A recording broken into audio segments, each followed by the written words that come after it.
My father taught me how to build walls and who was allowed to live inside them. It took a single catastrophic mistake and a woman I despised to show me the dangerous flaws in my own foundation. My father taught me two things growing up: how to frame a wall and who was allowed to live inside it. To him, the world was simple, a blueprint with clear lines. There were people like us, and there were others. It wasn't loud, in-your-face hatred. It was quieter, more insidious. It was the jokes told when no one else was around, the muttered comments about the changing face of our town, the firm belief that we were holding the line against something that would dilute and destroy everything our grandfathers had built. And at 22, working for his company, Hansen and Son Construction, I believed every word. It was my inheritance, as solid as the foundations we poured. Our crew was a reflection of that belief. All guys I'd grown up with. We understood the unspoken rules. We knew our place, and we knew theirs. So when my dad called me into his dusty office one Monday morning and told me he'd hired a new man, I wasn't worried. But then he said the name, Mr. Sharma. The name felt foreign on my tongue, and a familiar bitter taste rose in my throat. He's a hard worker, my dad said, not looking at me, his eyes fixed on some invoices. And he's cheap. We need to cut costs, Alex. The competition is eating us alive. Cheap. Of course. That was the only way they ever got a foot in the door, by undercutting the rest of us. I pictured some scrawny older man who'd nod and smile and probably barely speak a word of English. Annoying, but manageable. I could ignore him. I was the boss's son. He'd know his place. But the man who showed up the next day wasn't alone. He was a quiet, wiry man named Raj, with hands as calloused as any of ours and eyes that held a weary sort of dignity. And beside him was his daughter. Her name was Maya. She couldn't have been older than me, maybe 20 or 21. She wasn't just dropping her dad off, she was dressed for work. Steel-toed boots, cargo pants, and a faded t-shirt with some university logo on it. Her dark hair was pulled back in a tight ponytail, and she looked at the half-finished framing of the new subdivision house, not with awe or intimidation, but with a critical, intelligent gaze. She'll be helping her father, my dad announced to the crew. Just for the summer. She's studying architectural engineering. Good experience for her. The guys snickered behind their hands. A girl on the site was bad enough. But her? It was like a bad joke. I felt a hot surge of anger. This was our space, a place of sweat and sawdust and men's work. It was being invaded. I made it my mission to make her life a living hell. Nothing overt, nothing my dad could call me out on. I'd give her the worst jobs, hauling bags of concrete mix in the blazing sun, cleaning out the porta potty, sorting tangled piles of rusty nails. I spoke to her like she was a child, explaining the simplest concepts in the most condescending way possible. See, this is a hammer. The heavy end hits the nail. She never broke. She never even complained.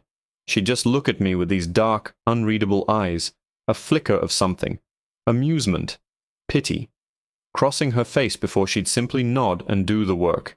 And she did it well. Annoyingly well. She was stronger than she looked, and she was smart. She learned fast, asking her father questions in a language I didn't understand, their conversations a low, musical murmur that grated on my nerves. The breaking point came about a month in. We were on the second story, preparing to lift a massive roof truss into place with the crane. It was my job to rig it. I'd done it 100 times. I was fastening the last strap when she walked over. "That front strap," she said, her voice calm but firm. "It's too close to the edge. The balance is off. When it lifts, it's going to swing." I didn't even look at her. The heat, the long day, and the sheer audacity of her statement made my blood boil. "I've been doing this since before you knew how to hold a pencil," I sneered. "Go fetch the water cooler, sweetheart. Leave the real work to the men." My guys chuckled. It was the reaction I wanted. It put her back in her place. She didn't move. "Alex, I'm serious," she insisted, stepping closer. "My professor showed us a simulation of this exact scenario. The center of gravity is wrong. You need to re-rig it." I finally turned to face her, my face inches from hers. "Are you deaf?" or just stupid. Get out of my way before you get hurt." Her eyes flashed with anger, but she held her ground for a second longer. "It's your crew down there," she said, her voice dropping to a near whisper. She glanced down at the men on the ground, who were waiting to guide the truss into place. Then she looked back at me, her gaze pleading. "Please." For a split second, a sliver of doubt pricked my conscience, but it was buried instantly under a landslide of pride and prejudice. Her telling me what to do was an insult. Her being right would be an impossibility. I turned my back on her, grabbing the radio. "All right, Mike," I barked to the crane operator. "Take her up, slow and easy." I heard her sharp intake of breath behind me. I gave the thumbs-up signal, a smug grin plastered on my face. The crane whirred to life. The cables tightened, groaning under the immense weight. The truss lifted off the floor, rising a foot, then two. It seemed fine. I shot a triumphant look over my shoulder at Maya. Her face was pale with horror. She wasn't looking at me, she was looking at the truss. And then I heard it. Not a snap, not a crack. It was a low, sickening twang, the sound of 1,000 steel fibers screaming in protest, followed by the deep, terrifying groan of metal giving way. Time seemed to stretch and warp. The groan of the steel became a deafening roar in my ears. The world contracted to just that one failing strap. I watched, a helpless spectator to my own disaster, as the heavy-duty webbing didn't snap but slid. It slipped along the smooth edge of the truss, just as she'd said it would, and the balance shifted catastrophically. The entire structure, weighing thousands of pounds, tipped and then swung like a colossal medieval weapon. Below, panic erupted. My men, my friends, scattered like birds. Their shouts were thin and distant under the screech of tortured metal. I saw Dave, my best friend since kindergarten, the best man at his own wedding just last year, trip over a stack of 2x4s. He went down hard, his eyes wide with terror, as he looked up at the pendulum of death swinging directly towards him. I screamed his name, but the sound was swallowed by the impact. It wasn't clean. The end of the truss caught him, not crushing him outright, but sweeping him sideways with impossible force, slamming him into the concrete foundation wall we had just poured last week. The sound was a sickening mix of splintering wood and a wet, percussive thud that I will hear in my nightmares for the rest of my life. And then, silence. A cloud of dust and sawdust hung in the air, sparkling in the afternoon sun. The truss dangled crookedly from the crane, swaying gently now, its deadly work done. For a moment nobody moved. The world had stopped. I stood on the second floor, my legs shaking so violently I thought I would collapse. My smugness, my pride, my entire sense of self had been annihilated in a single, horrifying instant. This was my fault. I did this. Through the haze of my shock, a figure moved. It was Maya. While the rest of us were frozen, she was a blur of controlled energy. She was already on her phone, her voice sharp and clear, devoid of panic. "Construction site accident, 1450 Willow Creek Drive. We need an ambulance immediately. Severe trauma, possible compound fracture, and crush injuries." She didn't wait for a reply, tossing the phone to her father, who had run to her side. "Talk to them. Tell them where to come in." She was sprinting towards Dave before the phone even left her hand. I was still standing there, a useless statue of guilt, watching her. She reached Dave's side and dropped to her knees. I saw her rip the sleeve from her own t-shirt without a second's hesitation, her hands moving with a practiced efficiency that seemed impossible. The other guys were starting to converge now, their faces ashen. "Don't move him," she commanded, her voice cutting through their dazed murmurs. "Somebody get the goddamn first aid kit from the truck. Now." Her authority was absolute. No one questioned her. One of the guys, Billy, just nodded dumbly and ran. She was already working on Dave's leg, fashioning a crude but effective tourniquet high on his thigh to stanch the bleeding. That's when I finally moved, my feet feeling like lead blocks. I stumbled down the makeshift stairs, my hands gripping the railing so hard my knuckles were white. When I reached the scene, the sight made me want to vomit. Dave's leg was wrong, twisted at an angle a leg should never be, with the white of shattered bone piercing through the blood-soaked denim of his jeans. My stomach heaved. Maya didn't even look up at me. She was focused, her face a mask of intense concentration, talking to Dave in a low, soothing voice, telling him to breathe, that help was on the way. She was the only island of calm in a sea of chaos I had created. Sirens screamed in the distance, growing closer. My dad arrived on site just as the paramedics were loading Dave onto a stretcher.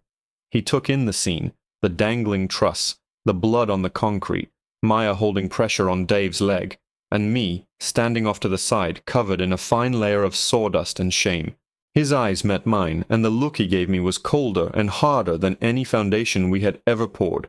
It wasn't just anger, it was disgust. The next few hours were a blur of police, OSHA investigators, and phone calls. The site was shut down, wrapped in yellow tape like a crime scene. Which it was. My crime scene. The rest of the crew wouldn't look at me.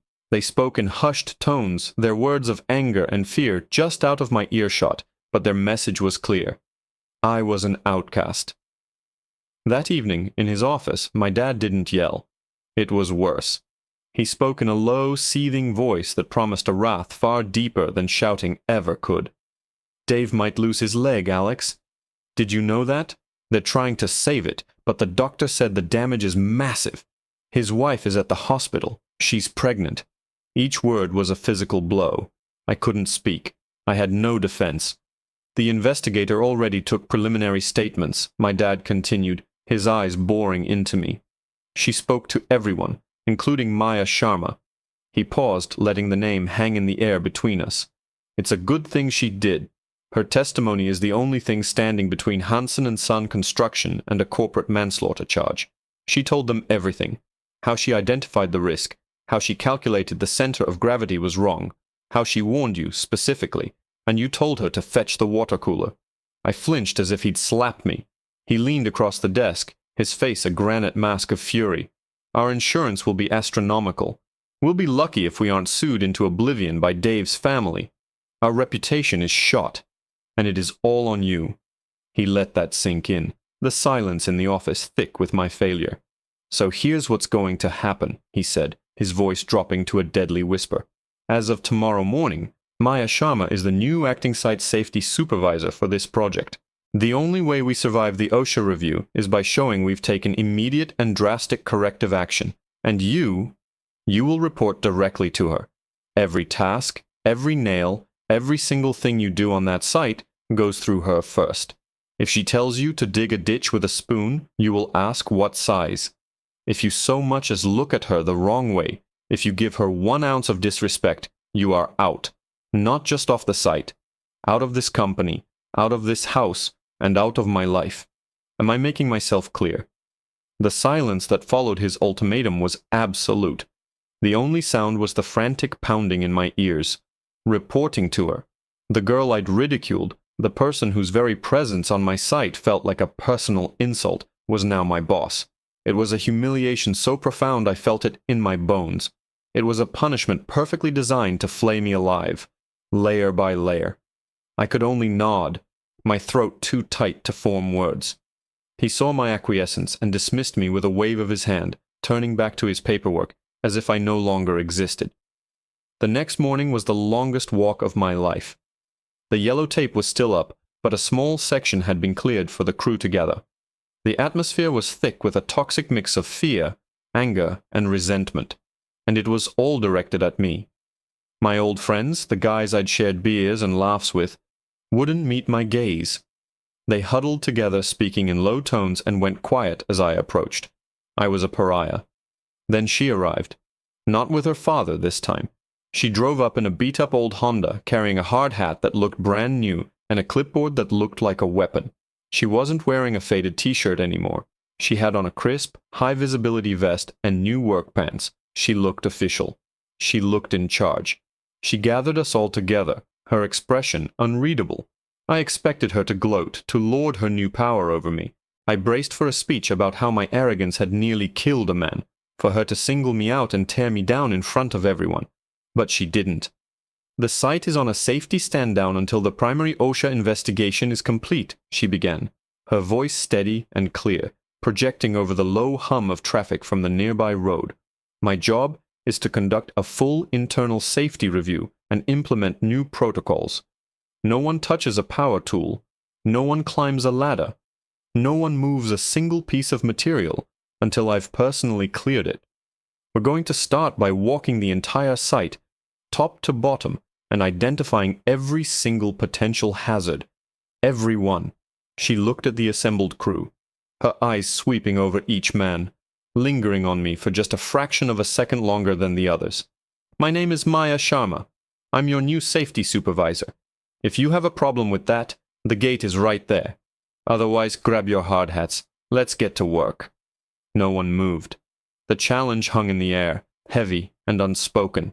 To defy her was to defy my father, and in this small town, that meant career suicide.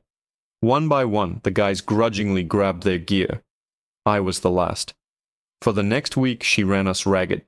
It was the most grueling, tedious work I had ever done. We didn't build anything. We deconstructed.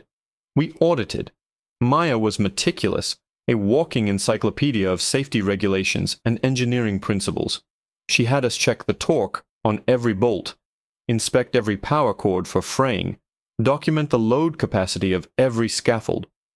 She made me, personally, read the entire OSHA manual for residential construction out loud to the crew during our lunch break. My voice was raw by the end of each day, my pride shredded into tiny, unrecognizable pieces. She never raised her voice.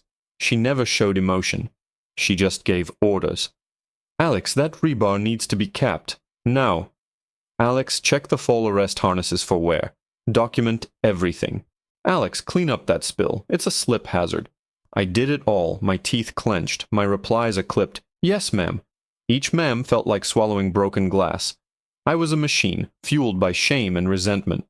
I worked harder than I ever had in my life, determined not to give her a single reason to call me out, to prove that I was more than the catastrophic mistake I had made. One afternoon, late in the second week, everyone had gone home except me and her. She tasked me with reorganizing the entire supply shed, a chaotic mess of tools, fasteners, and materials. It was a mindless, back-breaking job. As I was hefting a box of roofing nails onto a high shelf, my foot slipped on some spilled sawdust. I lost my balance, stumbling backwards. The heavy box flew from my hands, crashing down towards me. Before I could even react, she was there. She moved with a speed that defied logic, shoving me hard to the side. I hit the plywood wall with a thud as the box of nails exploded on the concrete floor where I had been standing, sending a deadly shower of steel spikes across the shed. We both stared at the mess, breathing heavily. My heart was hammering against my ribs. A 3-inch nail was sticking straight up out of the floor, inches from where my foot had been. "You okay?" she asked, her voice quiet, betraying the first hint of emotion I'd heard from her in weeks. I just nodded, unable to speak. She had just saved me from a serious injury. An injury that would have been, once again, my own stupid fault. "Thanks," I mumbled, finally finding my voice. It sounded weak, pathetic. She just nodded back, her eyes scanning the shed. "We need better lighting in here," she said, already back in supervisor mode, making a note on her clipboard. She turned to leave, but hesitated at the doorway. She looked back at me, her expression softening for just a moment. "Dave's awake," she said. "I visited him last night. They think they saved the leg." Relief so powerful it almost buckled my knees washed over me. "Oh, thank God," I breathed. "He asked about you," she added. I looked up at her, my eyes stinging. "I told him you were working hard." She left me standing there amidst the scattered nails, the silence of the shed pressing in on me. Her words echoed in my mind. She didn't have to tell me that. She could have told Dave the truth, that I was a broken, humiliated wreck being forced to pay for my sins. But she hadn't. For the first time, I saw a crack in the armor of the unfeeling supervisor. I saw the person underneath, and it confused the hell out of me. The narrative my father had built for me, the one where people like her were the other, the enemy, was starting to crumble, nail by nail. And I had no idea what to build in its place. That small act of kindness, or maybe it was pity, I didn't know, became a hairline fracture in the foundation of my hatred. Over the next few weeks, I started to watch her, really watch her. I saw how she spoke to the crew, not as a boss, but as a colleague. She'd ask for their opinions on the best way to secure a scaffolding, listen intently, and then make a decision that often incorporated their experience. She brought donuts for everyone on Friday mornings. She learned the names of their kids. Slowly, grudgingly, the crew's resentment towards her softened into a quiet respect. They still hated me, but they were starting to like her, and I was starting to understand why. My days were still a litany of menial tasks under her direct supervision. I swept floors, sorted screws, and acted as her gopher. But something had shifted in me. The anger was still there, but it was curdling into a deep, hollow shame. I wasn't just ashamed of what I'd done, I was ashamed of who I'd been. The condescending jokes, the casual slurs, the entire worldview I'd inherited from my father, it all felt like a cheap, poorly constructed facade that had collapsed on top of me. The breakthrough, if you could call it that, happened during a rainstorm. A massive tarp covering a stack of drywall had come loose, and if the shipment got wet, we'd be out thousands of dollars. It was after hours and everyone was gone except for us, finishing up the day's paperwork in the site trailer. The wind howled and the rain came down in sheets. Without a word, we both ran outside. For 20 minutes we fought the storm, a chaotic battle against wind and water. We were soaked to the bone, mud splattering our faces, our hands raw from gripping the flapping canvas. At one point, a powerful gust ripped a corner from my hands and sent me stumbling back into the mud. The whole thing was about to fly off. Just as I scrambled to get up, Maya threw her entire body onto the corner, her smaller frame barely enough to anchor it against the gale. I crawled over and added my weight, and together, shoulder to shoulder, in the pouring rain, we finally managed to secure the last rope. We collapsed back in the mud, gasping for breath, rain plastering our hair to our faces. And then, a strange thing happened. She started to laugh. It wasn't a mean laugh, but a genuine, exhausted, full-throated laugh. A moment later, I was laughing too. Sitting there in the dark, covered in mud, two people from completely different worlds, we laughed until our sides ached. "My father," she said, catching her breath, "wanted me to be a doctor." I looked at her, surprised by the sudden personal admission. "Yeah? Why aren't you?" "Because I love this," she said, gesturing around at the half-finished skeletons of houses, dark against the stormy sky. "I love the math, the physics of it.